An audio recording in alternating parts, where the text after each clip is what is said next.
Prazer, História. Desde a crise da Idade Média, por volta do século XIII, não crise material, mas crise institucional, crise das ideias, crise do modo de ser do homem medieval, até a Idade Moderna, a gente vê o processo de nascimento, ascensão, afirmação e empoderamento da burguesia.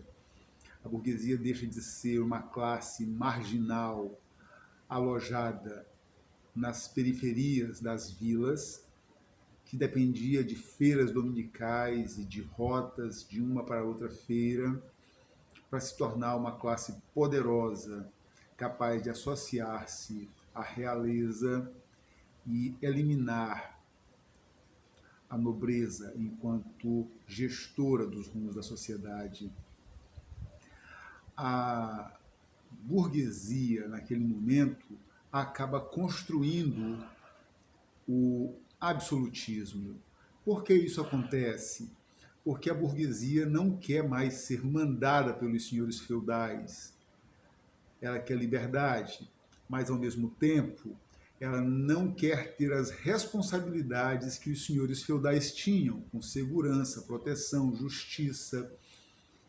Então, ela prefere transferir isso para a monarquia. E submeter-se a um rei absolutista é um preço barato para se livrar dos senhores feudais.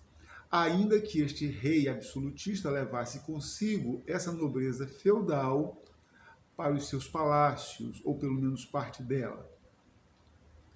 Então, a gente vê a Idade Moderna como todo o processo de formação do Estado Nacional moderno, da afirmação e, finalmente, a ascensão da burguesia. Já pertinho do final da Idade Moderna, a burguesia, devidamente empoderada financeiramente, começa a reivindicar que os reis, que as majestades também cedam ante o seu próprio poder. Elas já percebem que os senhores feudais não são uma ameaça e ela agora quer conter a voracidade dos reis, especialmente a voracidade tributária. E a principal causa dessa voracidade, que são os gastos absolutamente improdutivos de uma nobreza que migrou de feudal para palaciana. Então a burguesia se organiza ideologicamente e o principal eixo dessa organização ideológica é o iluminismo. E este iluminismo do século XVII vai acabar propiciando uma série de revoluções. Então nós podemos chamar isso de revoluções burguesas. A primeira revolução burguesa é uma revolução nas ideias, representada pelo próprio iluminismo. A seguir vem as revoluções políticas, que tendem a construir estados democráticos. E aí nós temos diversas revoluções nessa esteira, entre elas a Revolução Gloriosa, que acontece na Inglaterra, a Revolução Francesa, a Revolução Americana, a unificação da Itália, a unificação alemã. Todas essas revoluções são democrático e burguesas, porque visam construir um Estado burguês democrático, sem a autocracia das majestades absolutistas. Este é o segundo processo. O primeiro, o iluminismo, o segundo, as revoluções políticas. Depois dessas revoluções, já devidamente assentadas nas alturas dos próprios governos nacionais, a burguesia desencadeia uma nova onda de revoluções. Dessa vez, são revoluções técnicas, que visam transformar o sistema produtivo. Porém, estas revoluções técnicas terão impacto muito maior sobre a organização social e sobre a organização do espaço do que quaisquer outras revoluções experimentadas anteriormente. E neste processo, a gente tem uma migração do trabalho artesanal para o trabalho operário. Isso vai impor à sociedade um processo de proletarização. E é este processo que vai fazer nascer uma nova ciência social, que é a sociologia, nascida especialmente para estudar os fenômenos decorrentes da Revolução Industrial. Esta Revolução Industrial começa na Inglaterra, ainda no século XVIII, como consequência de uma série de fenômenos, como a própria Revolução Comercial, que acaba construindo o mercado global.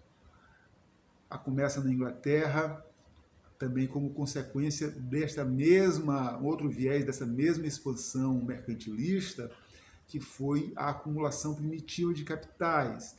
E essa acumulação primitiva de capitais se dá por diversos modos operandes, seja pelo tráfico de especiarias, extremamente lucrativo, seja pelos monopólios do comércio com as colônias americanas, seja pela pirataria, ação corsária deliberada, seja pelos cercamentos. Há diversas formas de acumulação primitiva de capitais. Fato é que a burguesia europeia, em especial a burguesia inglesa, ajuntou uma quantidade imensa de capitais, uma quantidade fenomenal de dinheiro capaz de financiar pesquisas científicas no sentido de desenvolver novas máquinas. Essas pesquisas acabaram produzindo uma revolução industrial entre a década de 60 do século XVIII e a década de 60 do século XIX. Essa primeira fase, conhecida como Primeira Revolução Industrial, tem como características o pioneirismo inglês, seguido pela França pós-revolucionária e pela Bélgica. O uso da máquina a vapor como principal fonte de energia, o carvão e, principalmente, a indústria têxtil. Nesse primeiro momento, prevalece o chamado capitalismo liberal. A concorrência é absoluta e o capitalismo se dedica fundamentalmente à ação industrial. A partir da década de 60 do século XIX, a Revolução Industrial toma um outro rumo. Ao dinheiro acumulado, em verdade, se junta mais os lucros produzidos pelas novas técnicas produtivas, pela chamada Primeira Revolução Industrial. E isso vai possibilitar inventos, soluções tecnológicas simplesmente formidáveis. Então nós vamos ter, em primeiro lugar, no plano territorial, no plano espacial, a expansão da Revolução Industrial. Ela sai do eixo Inglaterra, França, Bélgica e alcança novas possibilidades. Itália, Alemanha, na Europa Ocidental ainda, a própria Rússia na Europa Oriental, o Japão na Ásia, mas principalmente um país que já nasceu com uma mentalidade formidável, uma mentalidade capitalista, uma mentalidade de acumulação, de produção de riqueza, que são os Estados Unidos. Então, a segunda fase da Revolução Industrial tem como plano territorial, como plano espacial, a expansão para novas potências. Surgem novas potências industriais.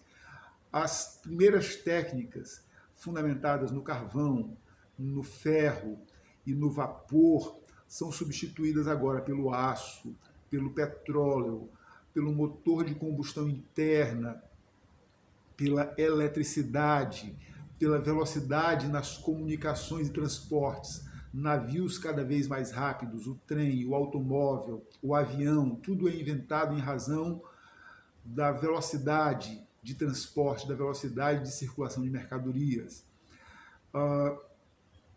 Neste período ainda, nós vemos a eletricidade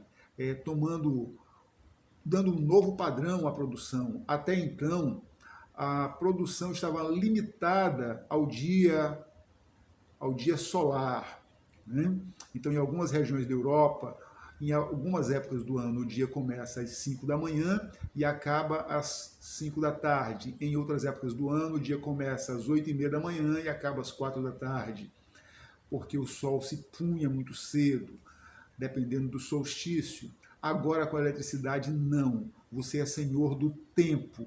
Não é por acaso que nessa época, na década de 60 do século XIX, surge o relógio de 2 ponteiros. Né? Depois o relógio de 3 ponteiros. E já no começo do século XX, meados do século XX, em verdade, o relógio digital, como forma de controle do tempo. O homem, então, se assenhora do tempo por causa da eletricidade. Uma outra consequência da eletricidade vai ser o aumento da velocidade da produção. Por outro lado, ainda nesse processo, na esteira dessa segunda revolução industrial, surgem novas formas de comunicação cada vez mais rápidas. O telégrafo sem fio, o rádio, o telefone. Tudo isso faz com que o mundo se diminua, se encolha. E a burguesia consegue, então, não apenas vender produtos, mas principalmente disseminar ideias. Uma característica nova que vai surgir também é que o capitalismo deixa de ser liberal e passa a ser um capitalismo monopolista. Aquela velha ideia do liberalismo puro, que todo mundo podia entrar no mercado e competir como pudesse com suas próprias forças, isso morre. A partir de agora, nós temos um capitalismo que ainda é liberal em tese, mas que é marcada por monopólios. E o capital deixa de pertencer aos grandes capitães de indústria e passa a pertencer aos banqueiros. Por consequência disso, nós vamos ter o surgimento das grandes conglomerados, dos holdings, das trusts, dos abates, no caso do Japão, dos combinados, no caso da França. São grandes grupos empresariais que verticalizam a produção. Por exemplo, no setor açífero, eles têm desde as minas de ferro e carvão até as indústrias de perfis de metalurgia leve na última ponta. Fazem todos os processos, controlam as ferrovias, controlam as usinas hidrelétricas, as usinas termoelétricas, controlam todo o processo produtivo. Conglomerados capazes, inclusive, de encarar os seus próprios governos, de pôr de joelhos presidentes, parlamentos de grandes nações, que acocorados têm que se curvar aos interesses do capital e governar de acordo com estes interesses em detrimento do povo. Do outro lado, na outra ponta, nós temos uma sociedade cada vez mais oprimida pelo sistema de produção muito agressivo, muito violento e que exige cada vez preços mais baratos. Esses preços mais baratos se traduzem também em salários mais e mais e mais e mais baratos. Para baratear esses salários, as mulheres são chamadas a trabalhar por duas razões. Primeiro, por serem maioria. Segundo, por não terem qualificação nenhuma do ponto de vista técnico, por isso se podia pagar menos. Terceiro, pela cultura de sujeição da mulher. Como a mulher estava acostumada culturalmente a ser submissa, ela aceitava qualquer salário desde que tivesse condições de levar algumas batatas para seus filhos. E, finalmente, este mesmo processo de barateamento do trabalho leva o sistema a buscar o trabalho infantil. As jornadas são exaustivas, gigantescas, chegam a variar entre 14 e até 16 horas por dia. Como não havia políticas de transporte público nas cidades, as pessoas precisavam morar próximo às fábricas. Então elas se amontoam em antigos galpões abandonados, em esgotos, em guetos valados, em becos sem saídas. em moradias precaríssimas no entorno das fábricas. E assim elas vivem com ratos, com dejetos industriais, com rejeitos da indústria, com poluição, em condições precaríssimas. É nestas condições, e olhando para estas condições, que surgem ideias revolucionárias, ideias para acabar com este modelo de opressão, como os socialismos, seja o socialismo utópico, seja o socialismo científico, seja o anarquismo. Também na esteira desses processos surgem movimentos operários que visam proteger o trabalhador, como, por exemplo, o ludismo, que era a prática de destruir máquinas industriais. Naquele momento, os operários viam nas máquinas e não nos proprietários das indústrias os seus inimigos. E depois vinha o cartismo, que era a prática de escrever, entulhar os gabinetes de deputados com cartas denunciando as precaríssimas condições de vida do operariado. E, finalmente, este período é marcado ainda por um processo chamado de neocolonialismo ou imperialismo, quando as potências industriais percebem que os seus territórios nacionais não são suficientes para, por um lado, fornecer-lhes as matérias-primas necessárias para o volume da indústria que eles estão produzindo, e, por outro lado, não são capazes de absorver toda a produção industrial. Então é necessário partir para a conquista de novos territórios. Este processo é conhecido como imperialismo.